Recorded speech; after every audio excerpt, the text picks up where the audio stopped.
Does a movie like Star Wars fill some of that need for the spiritual adventure, for the hero? Oh, it's perfect. It does the cycle perfectly.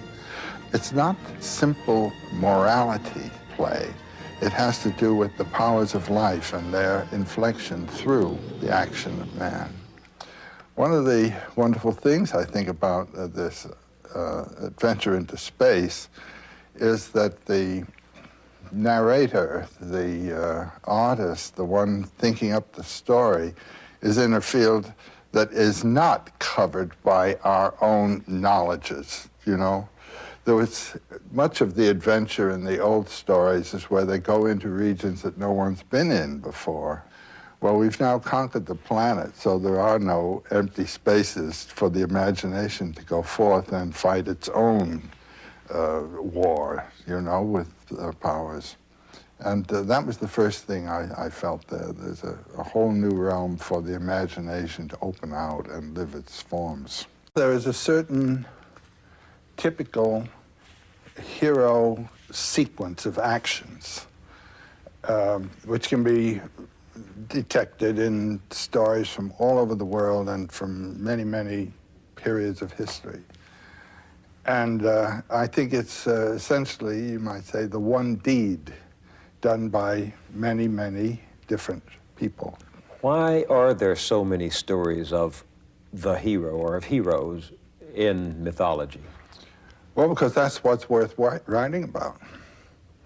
I mean, even in popular novel writing, you see, the main character is a hero or a heroine. That is to say, someone who has found or achieved or done something beyond the normal range of achievement and experience. A hero properly is someone who has given his life to something bigger than himself or other than himself.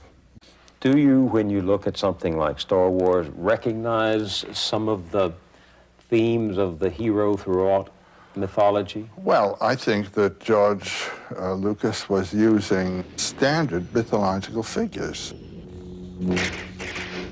The old man as the advisor, well, specifically, what he made me think of is the Japanese sword master. Remember, a Jedi can feel the Force flowing through him. I've known some of those people, and this man has a bit their character. Well, there's something mythological, too, isn't there, in the sense that the hero is helped by this stranger who shows up and gives him some instrument, a sword or a sheaf of light, shaft of light. He gives him not only a physical instrument, but a psychological commitment and a psychological center. This time, let go your conscious self and act on instinct. So in all of these cultures, whatever the costume the hero might be wearing, what is the deed? Well, there are two types of deed. One is the physical deed, the hero who has performed a war act or a physical act of heroism, saving a life, that's a hero act. Giving himself, sacrificing himself to another. And the other kind is the spiritual hero who has learned or found a mode of experiencing the supernormal range of human spiritual life and then come back and communicated it. It's a cycle. It's a going and a return that the hero cycle represents.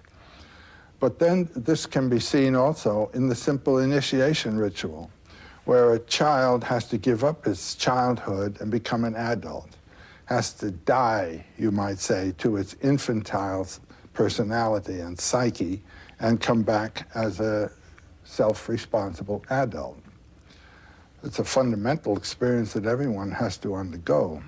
We're in our childhood for at least 14 years, and then to get out of that posture of dependency, psychological dependency, into one of psychological self-responsibility requires a death and resurrection. And that is the basic motif of the hero journey.